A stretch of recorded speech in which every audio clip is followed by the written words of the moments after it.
আওয়াজ বার করে দিয়েছে অলরেডি। চল আলোর দিকে চল, একটু বাইরের দিকে চল। প্রচুর মানুষ জড়ো হয়ে গেছে।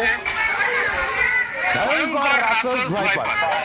সাইজটা দেখুন, বেশ বড় সাইজ, বেশ বড় সাইজ। দেখতে পাচ্ছেন এই বর্ষাকালে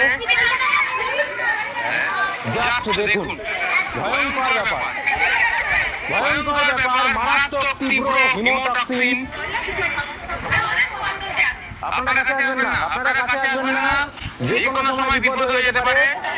এই যে দাদা ভাই কাছে চলে আসছে, মানে আইডিয়া নেই যে এ কিভাবে অ্যাটাক করে। হ্যাঁ, একদম ছো মেরে, এই যে একদম মনে হচ্ছে যেন শান্ত, এখন কোনো আওয়াজ নেই। আচ্ছা, হ্যাঁ হ্যাঁ, না রাজস্থানের এই